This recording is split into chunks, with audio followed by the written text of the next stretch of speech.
Saudara, di tengah masa transisi kepemimpinan antara Presiden Jokowi dan Presiden terpilih Prabowo, program makan siang gratis atau yang kini dikoreksi menjadi makan bergizi gratis masih muncul simpang siur terkait pos dan besaran anggaran.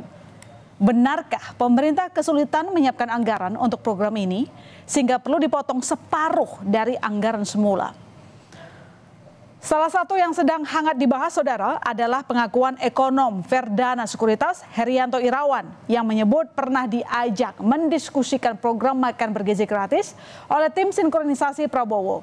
Salah satu pembahasannya adalah mengenai keinginan Prabowo mengefisiensikan pagu anggaran 71 triliun rupiah agar dapat digunakan maksimal dan menjangkau sebanyak mungkin anak-anak. Menurut Herianto, opsi yang kemudian dimunculkan oleh tim sinkronisasi dalam diskusi adalah menurunkan alokasi biaya makanan per anak dan rencana Rp15.000 menjadi Rp7.500.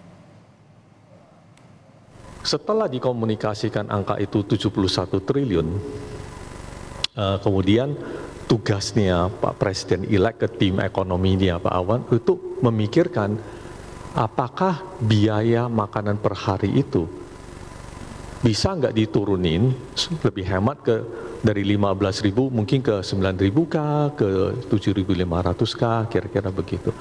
Dan kita bisa pahami kalau sebagai politisi tentunya beliau mau programnya itu menyentuh sebanyak mungkin rakyat gitu. Gugus Tugas Prabowo Gibran masih terus menggodok besaran budget yang diperuntukkan bagi masing-masing anak yang mendapatkan program makan bergizi gratis. Misalkan, saudara, budget makan bergizi gratis jadi Rp7.500 dari yang awalnya Rp15.000. Makanan seperti apa yang bisa diperoleh anak-anak dengan nominal segitu? Nah, berikut penelusuran jurnalis Kompas TV Triksi Valencia dan juru kamera Julian Fernando. Makan bergizi gratis jadi sorotan, saudara, karena dari yang 15.000 kemudian ada ekonom yang menyebutkan jadi 7.500 karena ada penyesuaian. Nah, kita coba simulasikan ya, saudara, di warung makan yang ada di belakang saya ini, kira-kira untuk budget yang sudah disebutkan dari 7.500 kemudian dari 15.000, apa saja yang didapat dan kemudian apakah juga sudah memenuhi kriteria makan bergizi gratis? Ini saya mau coba pesan ya. Di sini ada Pak Oji. Tadi Pak Oji, boleh kira-kira bantu saya Pak Oji? Ini saya mau pesan makan yang bergizi tentunya. Harganya coba di Rp7.500 dulu Pak Oji. Kira-kira dapat apa aja nih Pak? Karbohidrat ada, paling sama sayur doang. Sayur doang? Iya. Boleh dilihat dulu boleh. Pak porsinya seperti apa Pak ya? Oke, dapatnya nasi, kemudian ini ada apa lagi Pak yang dapat? Sayur. Sayur, boleh kira-kira sayurnya seperti apa nih Pak? Porsinya? Mau sayur apa? Yang ini kali, yang labu kali ya Pak? Labu boleh. Paling segini. Segitu ya, 7.500. Nah, kalau misalnya kita tambahin lagi Pak, di atas 10.000 atau misalnya sampai 15.000, kira-kira tuh bisa dapat semuanya nggak nih Pak? Ini untuk proteinnya ya? Ya, protein. Ada tempe. Sama telur. Sama telur. Mau telur apa? Boleh telur dadar aja. Telur dadar, ada, telur ceplok. Oke, nah ini udah? Udah. 15.000. 15.000. Kalau budgetnya segini 15.000, ada karbohidrat tentu saja, ada seratnya dan juga ada proteinnya dari telur. Tentu yang diharapkan adalah bagaimana pemenuhan dari gizi tersebut bisa tersedia. Triksi Valencia, Julian Fernando, Kompas TV, Jakarta. Ya, perkara kabar dipangkasnya budget makan bergizi gratis yang disampaikan ekonom Verdana Sekuritas Herianto Irawan dibantah oleh Wakil Presiden terpilih Gibran Rakabuming Raka. Gibran bilang, saudara, anggaran makan bergizi masih Rp15.000 per porsi. Program ini masih dalam pembahasan banyak pihak supaya formulasinya pas. Belum ada kepastian untuk pengurangan itu ya. Artinya selama ini uji cobanya di 15.000 ya. Tunggu aja nanti kepastiannya ya. Evaluasi dari uji coba 15.000 ini gimana? Ya, saat ini berjalan lancar ya. Kan kita melibatkan banyak ahli gizi. 15.000 saya kira cukup ideal. Tapi nanti jika ada masukan dari orang tua murid, guru, monggo nanti silahkan disampaikan ke kami. Ya, senada dengan Gibran, gugus tugas sinkronisasi Prabowo Gibran juga membantah anggaran program makan bergizi dipangkas. Yang betul, harga disesuaikan per daerah. Harga akan mengikuti dengan ketersediaan pangan tiap daerah yang tentunya berbeda-beda, yang membuat menunya pun tidak sama. Pesannya bahwa harus memenuhi standar ketercukupan gizi. Dan yang kedua, harus dioptimalkan jumlah penerima manfaatnya. Kebutuhan gizi itu nanti akan ditentukan oleh ahli gizi. Jadi nggak ada tuh main harga segini itu belum ada sama sekali. Kalau soal harga, pasti akan bergantung jenis menu dan bahan baku, bahan makanan yang tersedia di berbagai daerah. Jadi tidak akan sama menunya nanti.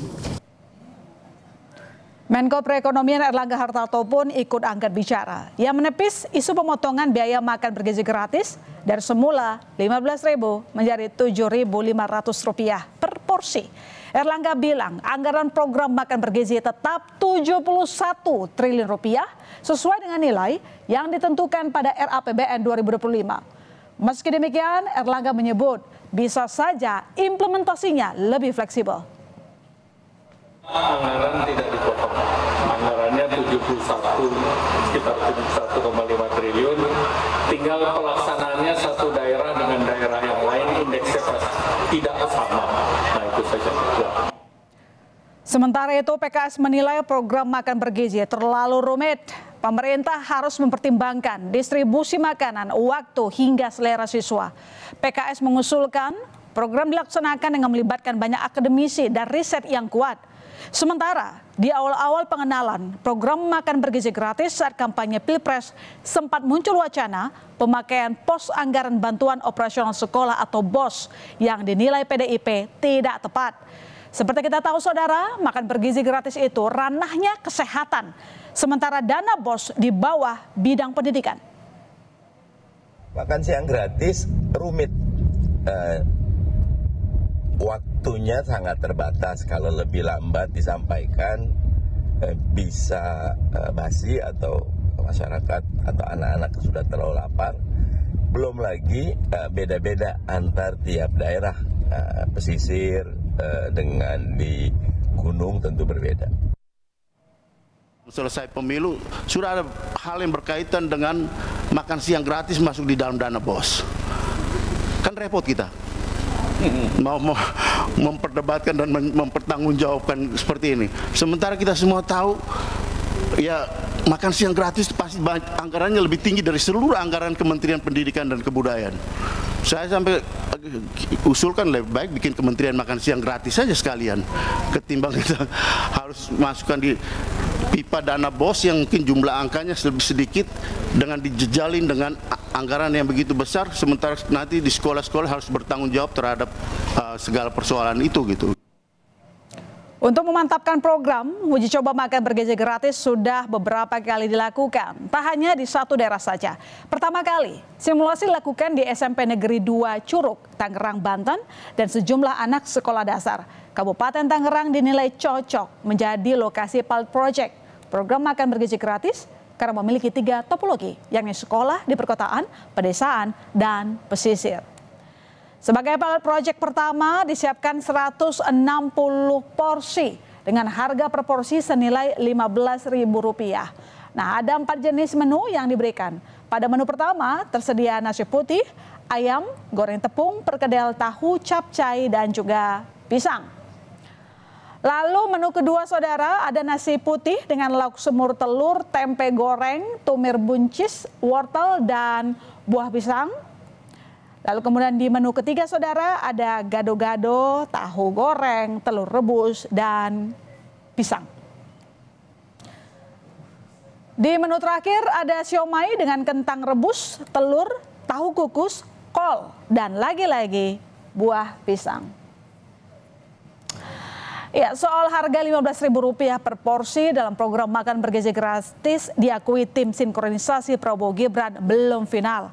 Angka itu setara dengan $1 Amerika Serikat yang kerap dijadikan rujukan dunia terkait kecukupan gizi dalam satu kali sarapan.